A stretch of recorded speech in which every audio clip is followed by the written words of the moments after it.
Bismillahirrahmanirrahim. Assalamualaikum warahmatullahi wabarakatuh.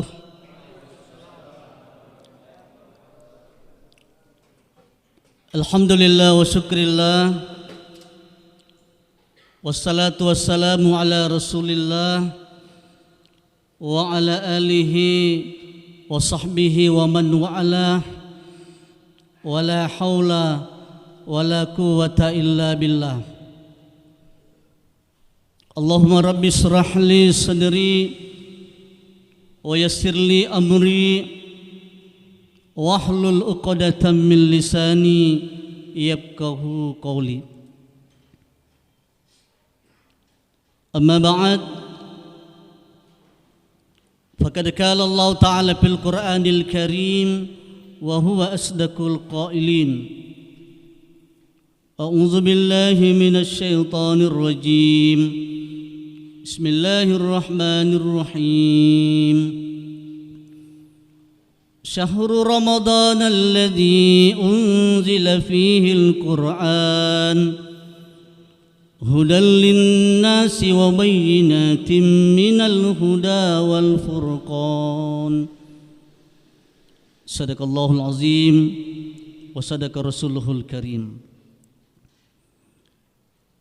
Hadirin hadirat jamaah tarawih ya insyaallah dirahmati dan dimuliakan oleh Allah.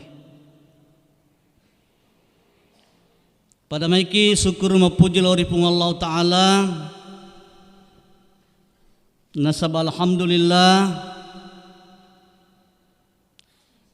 Pada kemana pikir kesehatan, kekuatan, kesempatan hadir di masjid kita ini untuk menunaikan tugas dan kewajiban kita sebagai hamba Allah.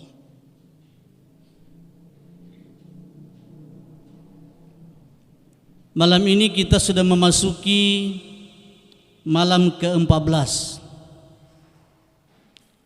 10 ni telu puasa tak.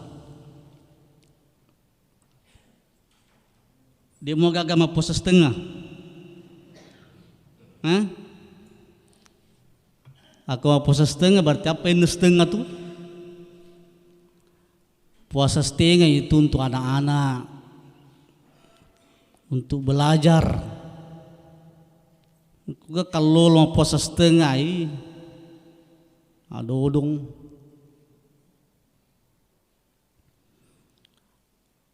Apalagi akhir-akhir Ramadan ini semakin banyak tantangan yang kita hadapi.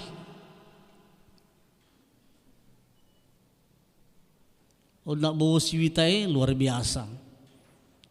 Tapi sebuah kesyukuran kita di Al-Barakah ini, jamaah masih semangat. Artinya hujan tidak menjadi kendala. Aku masih gileng deh agak. Sab mengalami kemajuan, maju lah ya Allah. Padahal sesungguhnya hadirin sekalian, semakin banyak tantangan ketika kita mau beribadah, sesungguhnya pahalanya semakin besar.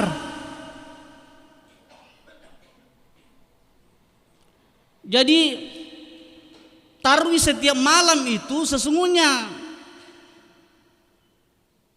balasan pahalanya berbeda tergantung tantangan yang kita hadapi. Sama ini malam beda itu pahalanya kita tarawih dengan musim hujan seperti ini dengan cerah. Beda karena tantangannya berat. Makanya kata Nabi, al-ajru ala qadri masyaqqah.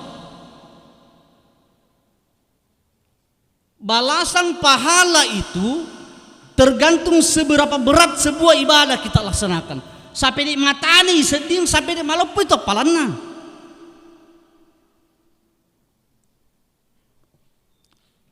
Puasanya pengantin baru dengan pengantin tua itu beda.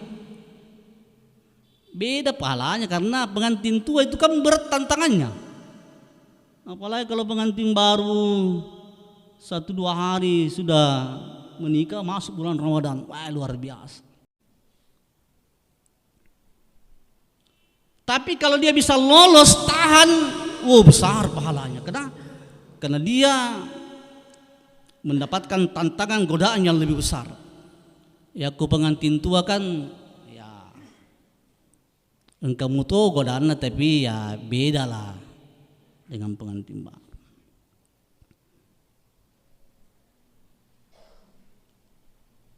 Oleh karena itu hadirin sekalian, jangan sekali-kali karena adanya tantangan halangan seperti itu membuat kita tidak mau melaksanakan sebuah ibadah. Jangan sekali-kali.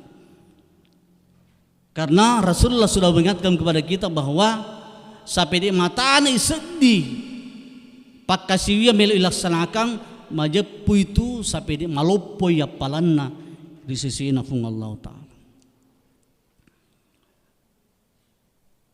Salawat dan salam semoga tercurah atas baginda Nabi Allah Muhammad sallallahu alaihi wasallam. Ya, sekarang sudah jam 8:04. Mudah-mudahan sebelum 8:30 kita berhenti. Malam ini saya ingin sedikit menyentil terkait dengan Ramadan, bulan diturunkannya Al-Quran. Jemaah yang mulia, Ramadan ini adalah bulan yang mulia dan dimuliakan. Salah satu penyebab kemuliaan Ramadan adalah di dalamnya diturunkan Al-Quran.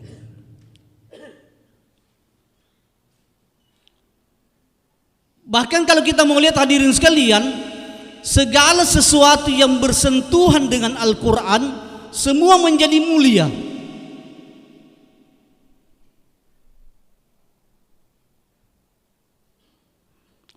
Al-Quran diturunkan melalui perantaraan malaikat Jibril.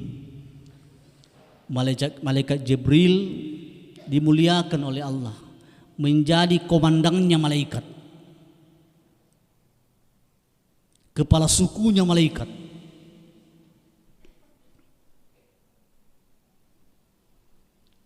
Al-Quran diturunkan kepada Nabiullah Muhammad sallallahu alaihi wasallam. Beliau dimuliakan, Khatamul Anbiya'i wal Mursalin, penutup dari seluruh nabi dan rasul. Bahkan begitu mulianya Rasulullah dari sekalian magai, surga itu diharamkan dimasuki oleh Nabi sebelum Nabi Muhammad masuk ke dalamnya. Bahkan berita gembira buat kita pun, surga diharamkan untuk seluruh umat kecuali umat Rasulullah masuk ke dalamnya. Subhanallah.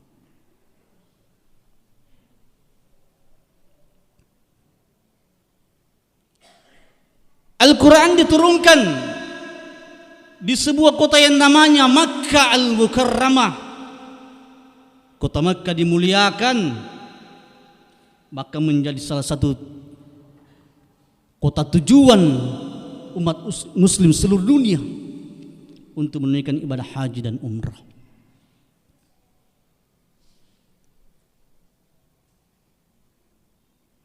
Al-Quran diturunkan pada bulan Ramadan. Bulan Ramadan mulia dan dimuliakan. Sayyidus Suhur, penghulu dari seluruh bulan. Bahkan Al-Quran diturunkan pada satu malam yang namanya malam Lailatul Qadar. Malam itu dimuliakan oleh Allah, khairum min alfisah, lebih mulia dari 1000 bulan.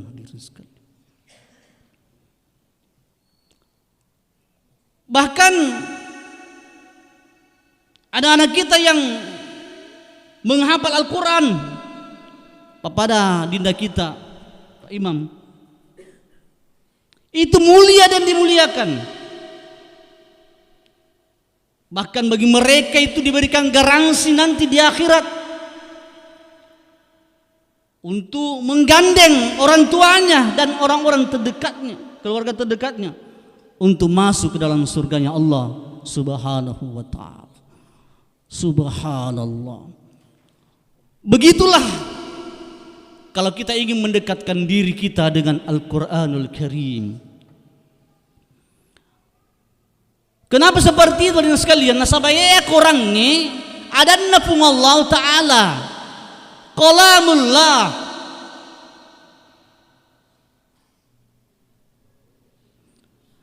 Makanya momentum Ramadan ini hadirin sekalian, mari jadikan sarana untuk kita kembali mendekati Al-Quran. Jangan sampai ya, mega korak kobolata hanya dijadikan pajangan saja, mulus nasabat dengkan ni kata ni.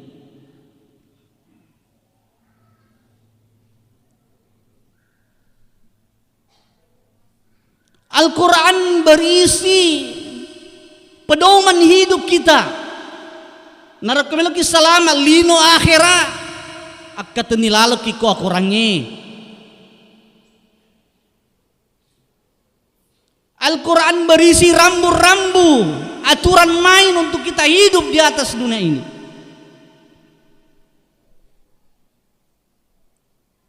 Ndek kuma motor ki dalam lampu merah mesti berhenti ki. Nasabako lampu merah coba terobos, ya hati-hati kita tikaki polisi itu. Kenapa? Karena kita melanggar rambu-rambu. Al-Quran diturunkan hadirin sekalian untuk menjadi rambu-rambu kita, menjadi aturan main mana boleh dan tidak boleh kita lakukan.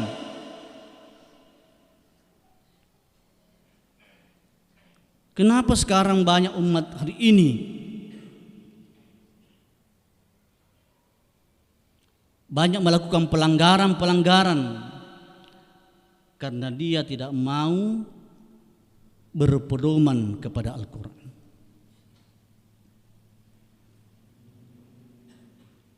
Bisa kita bayangkan hadirin sekalian, andai gaga Al-Quran napun Allah Ta'ala sebagai rambu-rambu kita, Masya Allah, akan terjadi kekacauan di atas dunia ini.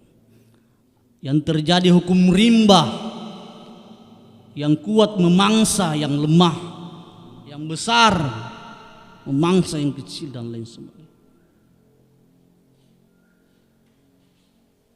Sedangkan karena kamu ada aturan, tapi di mana-mana masih terjadi pelanggaran-pelanggaran hadirin sekalian. Oleh karena itu mari jadikan Al-Quran ini sebagai bagian dari diri kita.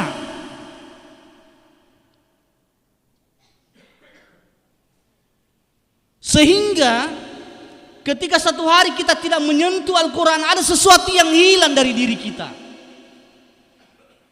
Itu yang harus kita lakukan hadirin sekalian.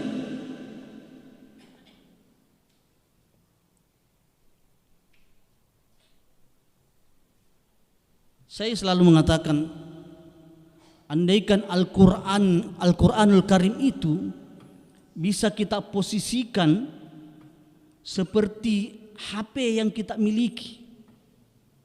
Coba kita pikirkan sedikit.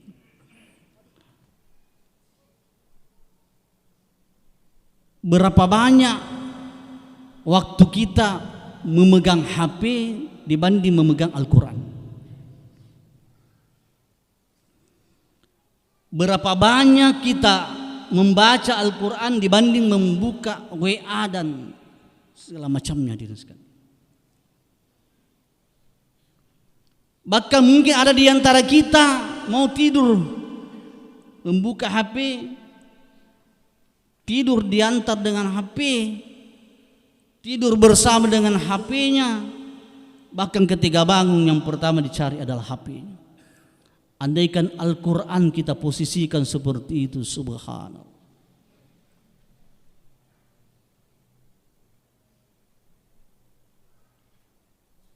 Oleh karena itu, bapak-bapak yang tiap hari membaca Quran, hari ini ganti kebiasaan itu dengan banyak membaca Al-Quran. Anak muda yang hari ini kerjanya hanya membaca surat dari si dia,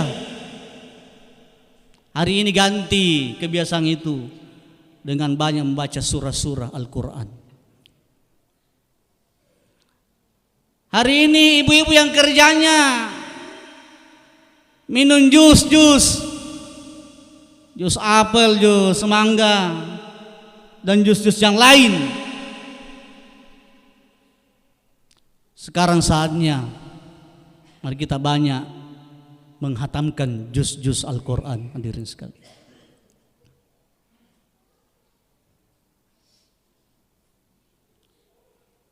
Oleh karena itu, banyak di antara kita gelisah ketika satu hari tidak melihat HP. Banyak di antara kita ketika punya masalah curhatnya ke HP. Biasa ibu-ibu aku mangkagal kaina tappa curhat ku HP na, bikin status. Langsung dia tulis, saya tidak sangka engkau tega berbuat seperti itu kepada aku. Akhirnya ada teman laki-laki yang ya mungkin sedikit dalam tanda petik cari perhatian. Akhirnya anak komentar di situ. Apa dia bilang? Sabar Ki sayang, saya siap menghapus air matamu. Pret. Kalau ada laki-laki begitu jangan jampangi. Ana maksudnya itu. Makanya peringatan ini, ada masalah jangan curhat ke HP. Curhat kepada Allah Subhanahu wa taala. Ambil air wudu, bangun di tengah malam, tumpahkan segala keluh kesah kita di hadapan Allah. Tumpahkan seluruh masalah kita di hadapan Allah, dan Allah lah sebaik-baik pemberi solusi, hadirin sekalian. Kenapa? Karena tidak ada manusia yang diberikan masalah kecuali mereka sanggup melaluinya. La yukallifullahu nafsan illa wus'aha.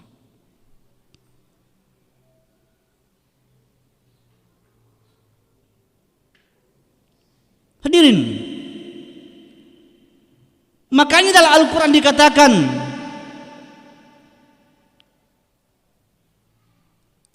wa tatma'inna qulubuhum bi dzikrillah, ala bi dzikrillah tatma'innul qulub. Dan hati-hati kalian menjadi tenang dengan banyak mengingat kepada Allah. Ketahuilah, hanya dengan banyak mengingat kepada Allah hati kalian menjadi tenang. Banyak biasa kita salah dan keliru dalam mencari ketenangan. Kaki biasa mah susah pergi ke tempat-tempat rekreasi. Ada lagi yang galau pergi ke tempat-tempat hiburan. Ada yang punya masalah pergi ke tempat-tempat diskotik dan lain sebagainya. Keliru. Kalaupun kita dapat kenikmatan, dapat kesenangan, itu sifatnya semu sesat saja. Tapi kalau kita kembali kepada Allah, maka ketenangan betul-betul kita rasakan, hadirin sekalian. Sawat napa ada pun Allah Ta'ala. Ala bi zikrillah tatmainnul qulub. Hanya dengan banyak mengingat kepada Allah, hati kita menjadi tenang, hadirin sekalian. Oleh karena itu, pada kesempatan yang singkat ini saya mengingatkan diri saya dan kepada kita semua, betul-betul mari kita kembali mempelajari Al-Quran. Anak-anak kita tabe, dorong sedini mungkin ini untuk mempelajari Al-Quran. Kayak cerita Pak Imam, bisa mengajar anak-anak kita memahami Al-Quran sedini mungkin. Cuman terkadang misi untuk matuae terkait kepentingan akhirat anak kita, terkadang kita hitung-hitungan biasa. Biasa kepulih ni oneta. Mama, natagi mo stas gitu ang pengajangku. Kalau tidak aku bayar kasih berhenti. Itu stas mo sagi uang mami di mulut na. Kayak kaluku mo tiwikengnya. Mana ka kaluku? Padahal 10 sebu 20 sebu kasih uang pengajian lah, subhanallah.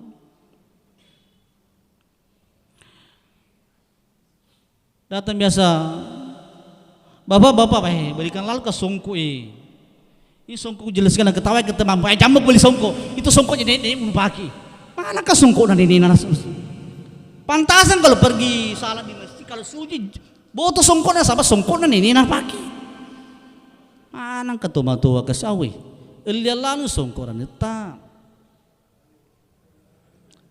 Tapi giliran kepentingan dunia kita rela habis-habisan. Kasih kursus ini, kasih kursus ini. Bahasa Inggris sama tunggu sebagai.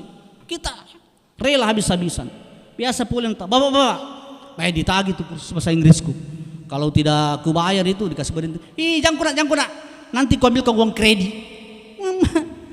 Giliran kursus bahasa Inggris mau ambil ke uang kredit. Tapi giliran kepentingan akhirat. Kalau aku dikasih dari ustaz. Allahu Akbar. Jamaah.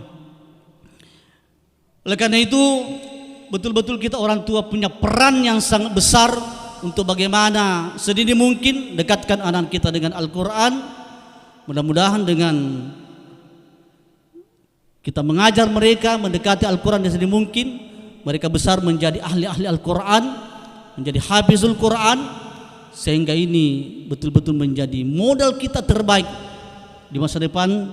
Kita sudah tidak ada di dunia ini, tapi doa-doa anak-anak kita tetap mengalir ke dalam kuburan kita, insya Allah. Demikian apa yang sempat saya sampaikan, lebih dan kurangnya mohon dimaafkan. Billahi taufik wal hidayah. Wassalamualaikum warahmatullahi wabarakatuh.